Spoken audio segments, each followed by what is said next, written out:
On Monday, March 18th, the Supreme Court heard oral arguments in the landmark free speech case in the digital era, Murthy v. Missouri. It put the censorship-industrial complex on trial. And if my impressions, and I was there firsthand to observe the oral arguments, prove out, I'm afraid this could prove an extinction-level event for the First Amendment in America and augur potentially the creation of a social credit system with American characteristics in this country.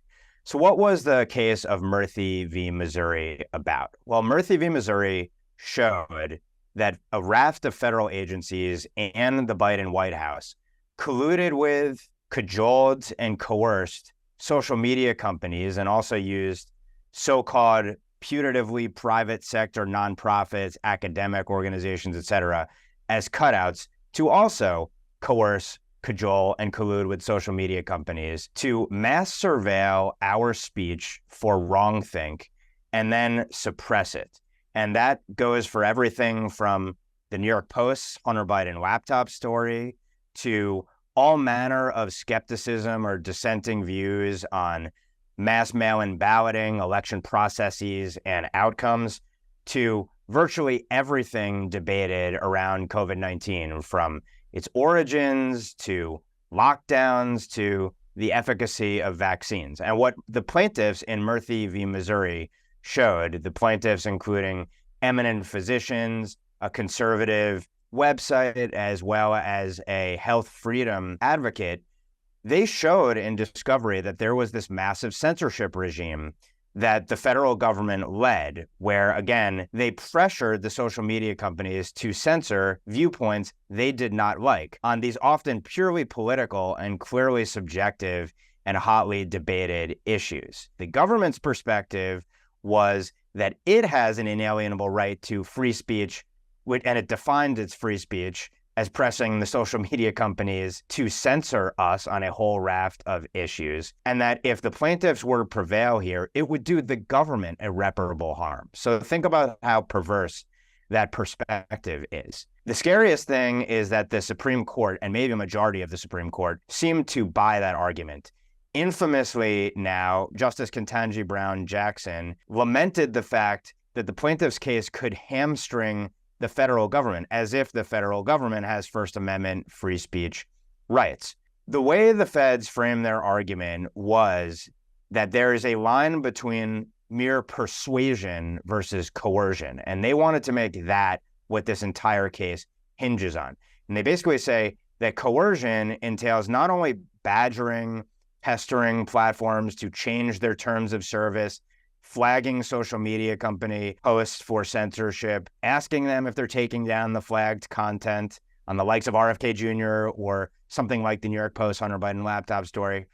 They say that the line is met when they actually coerce the platforms. And coercion means making explicit a threat like legal or regulatory reform, like antitrust. The plaintiffs in the case argue, and the lower courts agreed with the idea, that all it takes is significant encouragement for there to be illegality. The illegality being that the government cannot make private actors do what it could not legally do.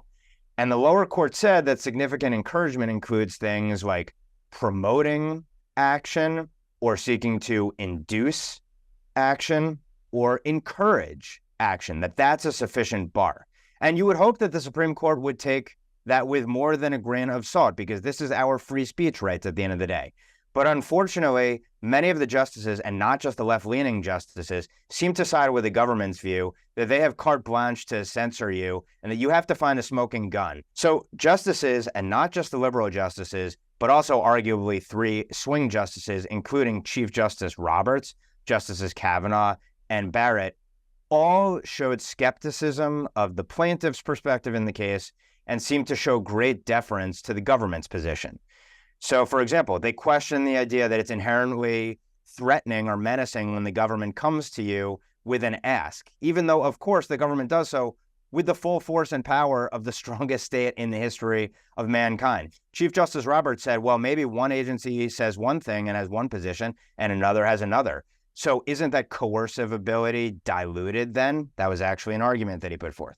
They raised all sorts of irrelevant hypotheticals about terrorists using platforms, for example, or some kind of teen challenge, as Justice Jackson raised, of people jumping out windows. What happens if the government says to the platforms, you need to take down this content because people are hurting themselves? All sorts of hypotheticals so far afield from the facts of the case and the underlying examples of the case that it seemed like they were running interference for the federal government. They also portrayed it as if the government was a victim. The government argued that it was being audited unfairly by the plaintiffs here. But of course, that's the whole point. We're supposed to audit our government when they're potentially threatening our rights. And they say basically that the government's the victim here because if the government can't speak freely, it can't keep us safe on a public health basis or a national security basis. Even though, as the plaintiffs argued during oral arguments, the government's free to say whatever it wants using the bully pulpit, but it's another thing when it seeks to get others to suppress our speech. And that was really the crux of the case. That said, sitting there, and as I argued in this New York Post editorial, it felt like an away game for the American people and our rights. The three swing justices seemed to show a lot of deference towards the government's expansive view here of its authority and our relatively weak protections, it would seem, under the First Amendment. By the end of the case, as I noted in that article, the plaintiffs were sort of pleading for the government to find any sort of merit to the position put forth by the plaintiffs. They were okay with the government narrowing this injunction, freezing federal government-led speech policing. And at the end of the day, what's at stake here is whether or not we have a First Amendment, because if what the government did from the 2020 election through the COVID-19 pandemic holds, and they're allowed to engage in this behavior, leaning on social media companies to suppress anything the government deems to be dangerous, quote unquote, malinformation, even though it often turned out to be true. And even though the government oftentimes finds itself the biggest purveyor of dis, and malinformation, ultimately dissent in this country can be totally suppressed and we will have no First Amendment. The Supreme Court is poised to rule on this issue, likely in June or July. And that ruling is ultimately going to far transcend this case. Because if national security and public health apparatus and a White House can lean on social media platforms to suppress our speech here, and there's this very fine line and high bar about coercion versus persuasion, what's to stop the government from leaning on any other number of private sector actors, whether it be banks or airlines or retailers or anything else, to ensure that dissenters are punished and those that go along with the government are rewarded? That's what's at stake in this case. And I fear that the First Amendment and liberties way beyond the First Amendment hang in the balance.